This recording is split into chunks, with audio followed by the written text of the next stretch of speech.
Bismillahirrahmanirrahim. Assalamualaikum Ibu. Waalaikumsalam. Pak Izan. Terima kasih Ibu sudah mengizinkan untuk wawancara. Ini merupakan tugas dari CBP Ibu untuk pemantapan materi pengambilan keputusan. Izin Ibu ya. Ya, boleh silakan. Kalau bisa Ibu bantu, Ibu. Izan sekarang masuk dalam modul 3.1 Ibu, pertama mengambil keputusan, sudah mempelajari ada 4 paradigma, kemudian 3 prinsip dan 9 langkah-langkah uji benar salahnya. Nah, jadi sekarang tahapnya adalah menambah ilmu, mengambil ilmu dari ibu kepala sekolah. Jadi ada beberapa hal yang ingin kita tanyakan. Yang pertama, selama ini kan ada kasus-kasus yang terjadi di sekolah. Ibu memandang ini, mengidentifikasi kasus-kasus ini, bagaimana caranya? Memang mengambil keputusan. Nah, memandang ini kasus apa? Kasus-kasus yang ada. Ya, terima kasih Pak Izan. Menarik sekali ini pembelajaran untuk CBP, memang untuk melatih menjadi pemimpin ya. Ya.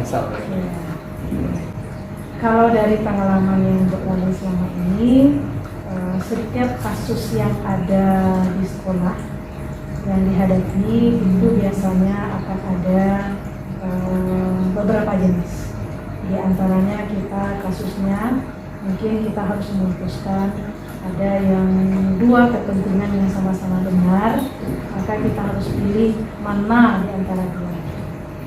Kemudian yang kedua, kalau ada kasusnya ada satu yang mungkin kurang tepat, kurang benar, yang satu benar, maka kalau ini mungkin nggak akan terlalu susah dalam memutuskan. Yang paling berat itu dalam memutuskan tentunya ketika ada 2 hal yang 2 sisi yang kedua-duanya sama-sama benar, maka situlah kita harus memutuskan mana yang tepat. Kemudian dari hal kasus tersebut, bagaimana cara ibu mengambil keputusan di sekolah, terutama untuk kasus-kasus yang dimana kita dibenturkan antara benar dengan benar. Terima kasih Pak Izan. Itu tadi dari awal sudah disampaikan, ini yang paling berat. Ya, kalau 2 sisi benar, ada 2 pilihan yang harus kita ambil keputusan di antara 2 hal yang kedua-duanya sama benar. Maka biasanya memilihnya adalah berdasarkan pertama itu kita sudah paham kondisi lingkungan, analisis SWOT sudah kita lakukan. Nah, ketika kita paham kondisi lingkungan, maka kita bisa membuat sebuah keputusan yang paling tepat. Ya, kalau analisis SWOT kan kita udah tahu.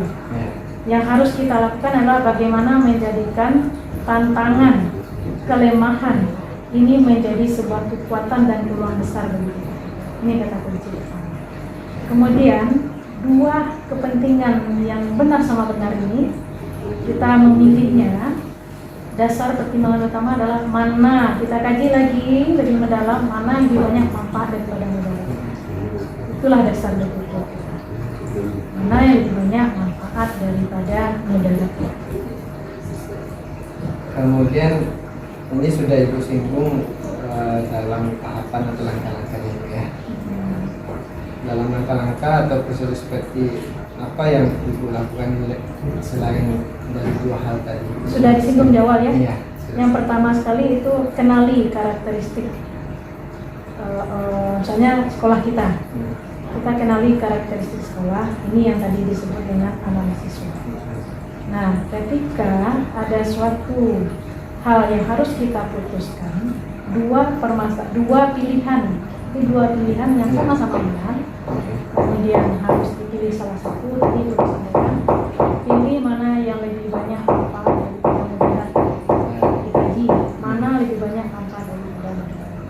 Kemudian yang ketiga, mungkin bisa jadi kedua-duanya ini harus kita pilih, namun urgen, penting dan mendesak. Nah, itu dulu. Nah, dua-dua hal ini sama-sama apa mungkin, tapi harus kita kerjakan misalnya kedua-duanya. Tapi sekarang mana yang penting dan mendesak? Dari pengambilan keputusan itu, kasus-kasus dilema etika ini, menurut Ibu apa selama ini efeknya apa? Efeknya Sudah efektivitas atau belum? efek dari pengambilan keputusan itu tadi barusan disebut dilema etika namanya ya. Dengan benar sama benar kita harus pilih. Kalau efek tentu mungkin ada yang merasa kepentingannya belum kita akomodir, tapi kita sampaikan, ya kita sampaikan, kita komunikasikan. Nah, kita komunikasikan, kalaupun masih ada efek itu di luar kemampuan kita. Yang jelas kita sudah mempertimbangkan manfaatnya lebih banyak daripada mudarat. Kalaupun ada efek yang lain, biasanya seseorang dalam menilai itu tergantung kepada kepribadiannya. Kalau memang dia sudah bisa positif terhadap sesuatu, nanti dia akan menerima. Dan kalaupun ternyata dia tidak bisa menerima kita apa adanya, Rasulullah saja yang menyampaikan Al-Quran, masih ada orang yang tidak menerima, apalagi kita. Jadi prinsipnya ketika kita sudah menjalankan pada koridornya, kalaupun ada yang masih tidak menerima, ya itu saja. Dan sekaligus tantangan bagi kita. Bagaimana menjadikan tantangan itu sebuah peluang dan berkata. Itu. Kembali dari berikutnya Bu, hal apa saja yang selama ini menjadi tantangan dalam pengambilan keputusan ini? Sudah tadi nah. Ya tantangannya itu tergantung kepribadian masing-masing, kepribadian orang menerima. Karena apapun keputusan yang akan kita ambil, akan selalu ada orang yang mungkin menerima, menolak, atau berada pada posisi tengah-tengah. Itu adalah sebuah resiko dari posisi kita sebagai pemimpin. Yang jelas, kata kuncinya ketika kita sudah berada pada koridornya, kita sudah menjalankan dengan semaksimal mungkin tugas kita mulai dengan bismillah. Kalau masih ada, ya kita tetap. Mudah-mudahan Allah beri petunjuk pada teman-teman kita yang lain mungkin belum menerima kebijakan kita. Kemudian ketika ada kasus-kasus tadi yang dilema etika benar dengan benar, itu apakah cara atau teknik itu menyelesaikannya, apakah di waktu ada khusus waktu untuk menyelesaikannya atau langsung ya? Kalau ada seperti itu tergantung kondisi, tidak bisa ditetapkan. Kalau seandainya kondisinya memang harus diputuskan segera, diputuskan segera. Tapi kalau memang kondisinya masih ada waktu untuk berdiskusi, minimal berdiskusi dengan sesama dengan unsur pimpinan, kita diskusi. Kalau masih ada waktu yang lebih luas lagi, kita diskusi di bawah rapat dengan semua guru, kita bawa rapat. Jadi untuk hal itu tergantung kasusnya. Ya, kan terkadang kita tidak di kondisi prima atau baik. Adakah orang-orang atau faktor-faktor yang membantu Ibu dalam memutuskan? Faktor utama kita mulai dengan basmalah. Nah, karena memang psikologis kita itu akan berbeda setiap harinya, tergantung banyak hal juga banyak faktor. Faktor utama tentu yang pertama kita mulai dengan basmalah. Kemudian berikutnya dukungan keluarga. Nah, keluarga itu sangat berpengaruh. Terutama dukungan suami. Kalau di sekolah itu? Kalau di sekolah yang mendukung tentu unsur itu. Terakhir itu ya? Terakhir. Oke. Ibu sudah memaparkan banyak lebar dan bagaimana kasusnya. Kemudian tentu ada kesimpulan dari pengalaman itu dalam memutuskan itu banyak. Apalagi kasus ini, kasus dilema etika benar dengan benar. Kemudian saling bertabrakan antara kebijakan nilai kebajikan, jujur dengan bertanggung jawab dan segala macam. Nah, apa yang Bapak Ibu simpulkan dalam hati. Ibu yang menyimpulkan. Ya, sehingga menjadi pelajaran bagi saya selaku CDP. Tentukan ibu lebih berpengalaman ya. Baik Pak Irzan, dalam kita sebagai pemimpin, yang pertama kali memang tantangannya itu berat. Yang penting kita pemahaman kita, tahu persis kita tanggung jawab kita seperti apa, dan kita memahami bahwa semua yang akan kita lakukan itu akan dipertanggungjawabkan nanti, tidak hanya di dunia, terutama di akhirat. Jadi mulai pekerjaan itu dengan basmalah, insya Allah Allah akan melindungi, ya, dan kita berbuat dengan semaksimal mungkin, berupaya dengan sebaik-baiknya dalam setiap keputusan diambil itu adalah dalam rangka untuk kepentingan bersama, untuk kebaikan bersama, tidak kepentingan pribadi. Ada pesan untuk saya mungkin ibu selaku CDP untuk kedepannya, apa mungkin pelajaran yang harus saya lakukan? Oke, Pak Irzan sebagai CDP, untuk saat ini pembelajaran yang luar biasa yang sudah didapatkan secara gratis. Ya, banyak ilmu yang diperoleh, bimbingan diperoleh, maksimalkan dalam rangka belajarnya, dan terutama sekali nanti aplikasikan ilmunya sesuai dengan moto guru penggerak. Yang pertama, tergerak kan? Tergerak, kemudian tergerak dari dirinya sendiri, bergerak dan menggerakkan. Kalau bisa, upayakan semaksimal mungkin untuk mewujudkan itu, sehingga ilmu yang sudah didapat tidak hanya saat diklat saja, namun berkesinambungan seterusnya dipakai saat kapanpun. Ya, seperti itu. Luar biasa ini pesan. Dan mudah-mudahan ibu ya, mudah-mudahan ini bisa saya aplikasikan, saya amalkan lagi. Insya Allah untuk menjadi referensi dan menjadi informasi diri itu ya. Insya Allah bisa. Terima kasih banyak ibu waktunya dan kesempatan pada saya ini. Tentunya saya akan belajar lebih banyak lagi kepada ibu. Sama-sama belajar. Terima kasih ibu. Demikian saja. Assalamualaikum warahmatullahi wabarakatuh. Waalaikumsalam Warahmatullahi wabarakatuh. Waalaikumsalam warahmatullahi wabarakatuh. Alhamdulillah, syukurillah Pak ya. Terima kasih banyak telah mengizinkan untuk datang berjumpa di rumah Bapak dalam rangka menuntut ilmu sebenarnya Pak. Mencoba untuk menggali lebih jauh bagaimana kebijakan atau cara dalam mengambil keputusan. Bagaimana kepala sekolah bisa mengambil keputusan, pertimbangannya apa, kemudian hal apa yang lain yang menjadi perhatiannya. Izinkan Bapak ya. Ya oke, silakan, tidak masalah. Ya. Yang pertama, selama ini bagaimana Bapak dalam mengidentifikasi kasus-kasus yang terjadi, apakah itu termasuk kriterianya dilema etika atau bujukan moral Bapak? Oke, terima kasih.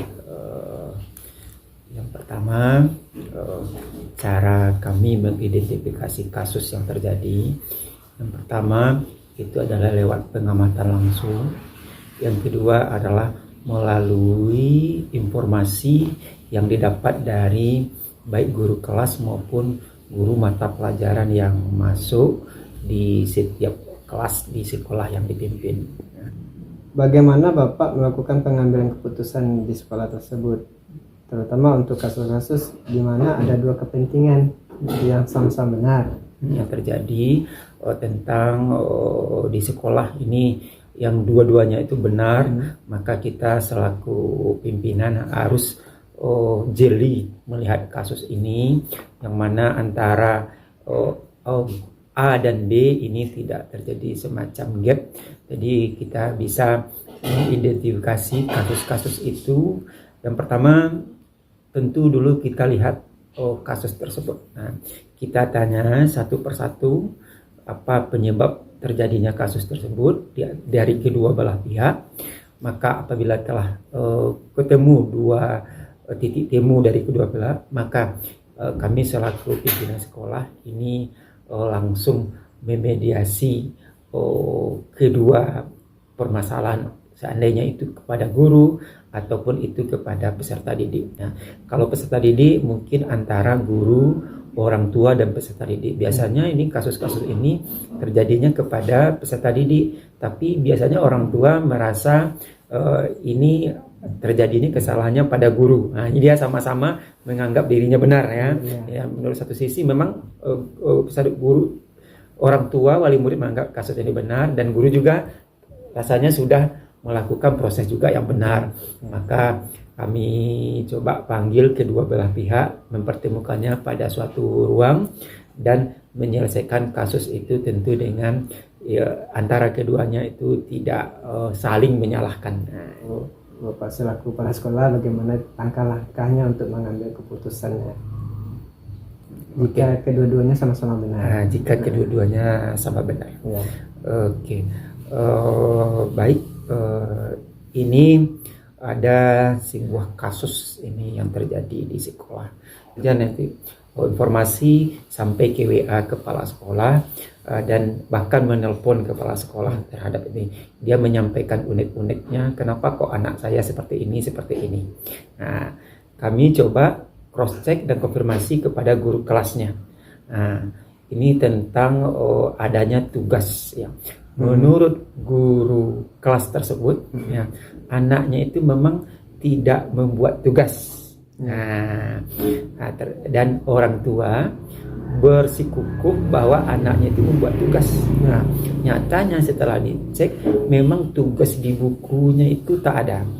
Nah, tapi ada orang tua bersikukuh bahwa ada bukunya itu di kertasnya bekas robekan. Nah, jadi itu. Jadi kami coba cross check, kami tanyakan kepada guru. Nah, jadi memang pada saat di sekolah tugasnya itu tidak ada. Cuma orang tua beranggapan tugasnya ini anak memang sudah dilihat betul bahwa anaknya itu membuat tugas. Tapi kenapa kok tugasnya ini kok tidak sampai ke sekolah?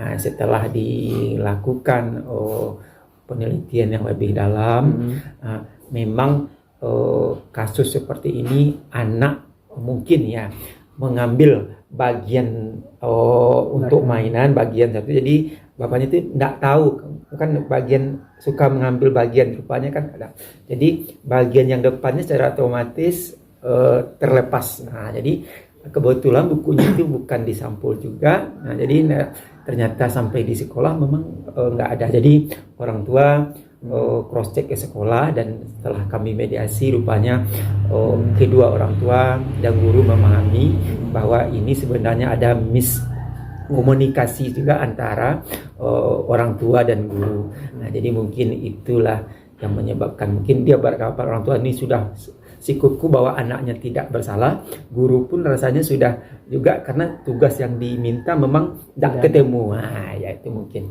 beberapa kasus yang terjadi. Baik. Berarti sudah menemukan Pak ya? Iya, sudah menemukan ya. Ini hal-hal selanjutnya, hal-hal apa saja yang selama ini Bapak lakukan dalam memutuskan perkara atau dilema etika ini yang menjadi menganggap efektif dalam mengambil keputusan? Hal-hal apa saja yang selama ini Bapak anggap dalam tahapan tadi, langkah-langkah tadi untuk memutuskan dilema etika ini yang Bapak anggap itu efektif dalam memutuskan perkara? Oke, baik. Hal yang paling efektif itu setelah dilakukan beberapa tindakan, memang itu adalah langsung konfirmasi langsung kepada kedua belah pihak yang merasa satu benar dan satu itu hal yang paling efektif.